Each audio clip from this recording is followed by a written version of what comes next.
আজকের যেই হেডলাইনকে কেন্দ্র করে আলোচনাটা শুরু করব সেটা হলো টিবিএস পত্রিকার হেডলাইন, গণভোটে হ্যাঁয়ের পক্ষে, হ্যাঁ ভোটের পক্ষে প্রচারণা, 400 এনজিও নিয়ে কর্মশালা হয়েছে একটা, সেটা নিয়ে ওরা একটা রিপোর্ট করেছে। সবার আগে বলে নেই, অলরেডি গণভোট নিয়ে ভীষণ রকমের ক্যাম্পেইন, হুইসপারিং ক্যাম্পেইন চলতেছে। একটা ক্যাম্পেইন এত তীব্র, এটা দাবি করতেছে যে ইলেকশন হবে না, গণভোট দিয়ে শেষ হয়ে যাবে জিনিসটা। খুবই আজীব ক্যাম্পেইন। আমি জানি না এর কতটা সত্য কতটা মিথ্যা, জানলে আপনাদেরকে জানাবো। আপাতত আমরা গণভোট নিয়ে সমস্যা কি দাঁড়িয়েছে সেটা প্রসঙ্গে ঢুকি। গণভোট নিয়েই প্রবলেম। একটা তো প্রবলেম দেখছেন যে অলরেডি বিএনপি মাঠের লেভেলে গণভোটে না ভোট দেওয়ার জন্য ক্যাম্পেইন করতেছে। গণভোট না দিতে পারলে, গণভোটে না দিতে পারলে, গণভোটটাকে ফালায় না দিতে পারলে, বাতিল না করাই দিতে পারলে আওয়ামী লীগের কোনো বেল নেই, আওয়ামী লীগ দল থাকবে না, ভারতের কনস্টিটিউশন থাকবে না থেকে শুরু করে যা কিছু বয়ান আছে আওয়ামী লীগের সব ওখানে আছে, কিন্তু ক্যাম্পেইন করছে বিএনপি লোকেরা। এরকম ভিডিও আমরা দেখছি ফেসবুকে এর আগে। এটা গেলে একটা দিক রয়ে গেল। আজকে আবার এটাকে পালিশ দেওয়ার জন্য আমাদের মির্জা ফখরুল যেরকমটা করে আর কি, অলওয়েজ যেটা করে, বেসিক্যালি এটা হলো মানে বিএনপি জগতের সবচেয়ে বড় সিপিবি এই লোকটা। এই লোকটা আজ করছে নাও বিএনপি সবচেয়ে আগে সংস্কার করছে, 31 দফা আমরাই আগে দিয়েছি। উনার কথা শুনলে মনে হয় যে ওনার তো দাবি করা উচিত 31 দফা এই তারেকের আমলে কেন, খালেদা জিয়ার আমলেও না, জিয়া রহমান আমলে আপনারা 19 দফা দিয়েছিলেন না, ওটাও তো একটা সংস্কার। আপনার হলো সবসময় সংস্কারের প্রশ্ন সবার আগে, স্পেসিফিক প্রসঙ্গটা নিয়ে কোনো কথা বলতেছেন না, আপনার হলে সংস্কারের পক্ষে। এইসব চাপাবাজি, সিবি মার্কা চাপাবাজি কয়দিন করে চলবেন? আর এই জন্যই আপনার পার্টির ভিতরে দাম, এই জন্যই আপনি এই কথা বলার জন্য সবার আগে আপনাকে আগায় দেয়, আর আপনি এটাকে রিপেয়ার করতে আগায় আসেন। এই ব্যাপার কয়দিন চলবে আপনাদের? এর থেকে বলেন যে আপনি বিএনপি ব্র্যাকেটে সিপিবি, ব্র্যাকেটে বিএনপি এরকম লেখেন, তাটা ভালো হবে। আপনি আসলে সিপিবি সেক্রেটারি আর কি, আসলে বিএনপির ভিতরে। এনিওয়ে, যাজ্ঞা সেগুলা ঝগড়াটা অন্য জায়গায়। ঝগড়াটা লাগছে হলো, ঝগড়াটা মানে বিতর্কটা দেখা দিয়েছে সেটা হলো ইনসাফের নিজের মতিগতি। ইনসাফ অলরেডি বিহেভিয়ারাল প্যাটার্নে একটা মারাত্মক চেঞ্জ হয়েছে। ওর সমস্ত আচরণে উনি প্রকাশ করার চেষ্টা করছে উনি তো আগামী দিনের প্রেসিডেন্ট। এখন তো প্রেসিডেন্ট বটে, আগামী দিনও। যেমন দেখেন যে পাতা নির্বাচনের কথা হচ্ছে, ওটাও উনি ঠিক করে দিবেন কে কিভাবে কয়টা সিট পাইব, কে কি মন্ত্রী হবে, কে প্রধানমন্ত্রী হবে, এটাও সব উনি ঠিক করবেন। ফলে আগামী দিনে বাংলাদেশে কি হবে ওটাও তো উনি ঠিক করবেন। ফলে গণভোটটা কি করে হবে, কে জিতবে, এটাও তো উনি ঠিক করবেন। ঘাপলাটা বাচ্চা কোথায় দেখেন। আপনি যদি গণভোটে হ্যাঁ না দুটো ভোটই দেওয়ার সুযোগ থাকে, এখন সরকার যদি নিজে হ্যাঁ ভোটের পক্ষে ক্যাম্পেইন করতে থাকে, তাহলে ভোট আয়োজন করার দরকার আছে? এটা হল প্রথম প্রশ্ন। দ্বিতীয় প্রশ্নটা আরো মারাত্মক, যেটা হেডলাইন পড়লাম, উনি অলরেডি তার মেকানিজম, সরকারি যত প্রতিষ্ঠান আছে সেগুলোকে দিয়ে গণভোটের পক্ষে কাজ করার জন্য মাঠে নেমে পড়ছে। আমি বলেছি বহুবার আপনাদেরকে, প্রায় 1.5 বছর হতে চলে এই সরকারের আয়ু, কখনো এনজিও ব্যুরো জীবিত আছে এটা জানা যায় নাই। এনজিও ব্যুরো যেটা প্রাইম মিনিস্টারের অফিসের একটা ব্যুরো, একটা পার্টিকুলার কাজের প্রতিষ্ঠান, একটা ডিভিশন না, ডিভিশনের আন্ডারে একটা ছোট প্রতিষ্ঠান এনজিও ব্যুরো বলা হয়। তার একটা হেড ছিল এর আগে, শেখ আমলে, মানে হাসিনার আমলে, কিন্তু এ আমলে এর কোনো হেড আছে কিনা আমরা জানি না। হঠাৎ করে আজকে আমরা দেখতেছি তার একটা হেডও আছে। হেডও ঠিক না, বাট বলা হচ্ছে পরিচালক বলা হচ্ছে, মহা বলা হয় নাই। সে পরিচালক ওরা ব্যারিস্টার। কি কাণ্ড কারখানা! ওনার নেতৃত্বে 400 এনজিও প্লাস 39টা বিদেশি এনজিও একটা সভা হয়েছে, বিশাল সভা।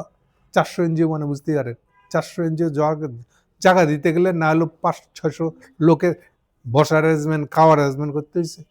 তাহলে কি মহাযজ্ঞ বুঝতেই পারতেছেন। শুধু তাই না, সেখানে আবার স্টেজে উপস্থিত যারা, এ আবার আরেক মজা, আমরা বহুদিন এমন মজা দেখি নাই। স্টেজে যারা উপস্থিত তার মধ্যে আছে আলী রিয়াজ, এই যে আমাদের সুজনের বদিউল্লাহ মজুমদার, আমাদের মনির হায়দার, তার সাথে আবার পাশে বসে আছে আলী ইমাম মজুমদার। একে তো উনি একটা সরকারের উপদেষ্টা, মানে মন্ত্রী, খাদ্যমন্ত্রী, কিন্তু ওনার নিজের মন্ত্রণালয়ের প্রসঙ্গে কথা বলতেও উনি ক্যামেরার সামনে আসেন না। খাদ্যের দাম বেড়ার 100 টাকার মধ্যে থেকে যাচ্ছে কিনা এইটার একটা জবাবদিহিতাও দিতেছেন উনি অর্থ উপদেষ্টাকে দিয়ে, নিজে আসেন না। অর্থ উপদেষ্টা আবার সাফাই দেন যে ভাই এটা করা যাবে না, চালের দাম বেশি থাকবে, রাজনৈতিক সরকার না আসলে এটা করা যাবে না, বুঝছেন? এই হলো সে আলী ইমাম মজুমদার, ওইখানে আইসা হাজির হয়ে গেছে। তাহলে স্টেজের সেট আপটা বুঝলেন। এইবার আসছে ওখানে বাকি ইয়েগুলা, কে কি বক্তৃতা দিচ্ছে ওইটা না, খালি ব্যারিস্টার সাহেব মানে পরিচালক সাহেবের, এনজিও পরিচালক, এনজিও ব্যুরোর পরিচালকের বক্তব্য দেওয়া ভরা। উনি বলতেছেন আমরা গণভোটের পক্ষে কথা বলতে আসছি, আমরা এনজিওদেরকে দিয়ে এটা ক্যাম্পেইন করব মাঠে ঘাটে। এই নিয়ে একটা রিপোর্ট করেছে আবার টিবিএস নিজে। ও বলতে চাচ্ছে এটা দাঁড়াল কি, তাইলে সরকারের বিভিন্ন প্রতিষ্ঠান যদি গণভোটের পক্ষে ক্যাম্পেইন করতে থাকে তাহলে ইলেকশন কমিশনার কোন দিকে যাবে? ইলেকশন কমিশনার সে নিজেও তো ইলেকশন কমিশনটা তার আন্ডারেই তো কাজ করবে সমস্ত ডিসি অ্যাডমিনিস্ট্রেশন গুলা, ইউএনও গুলা। তাহলে একদিকে সরকার যদি ডিসি ইয়েদেরকে নির্দেশ দেয় আপনারা গণভোটের পক্ষে কাজ করেন, তাহলে ইলেকশন কমিশনার কোন দিকে কথা বলবে? এই দুটোর মধ্যে কি ঝগড়া লাগবে না?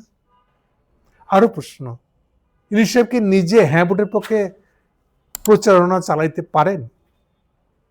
এটা আর একটা প্রশ্ন। যদি এটা ভোটই হয়, হ্যাঁ ভোটও দেওয়া যায়, না ভোটও দেওয়া যায়, এই যদি সিস্টেম থাকে, তাহলে ইউনূস সাহেব কোনো একটা পার্টিকুলার হ্যাঁ বা নায়ের পক্ষে উনি ক্যাম্পেইন করতে পারেন না, ওনার সরকার পারে না। তাহলে আসলে সমস্যাটা কোথায় হয়েছে?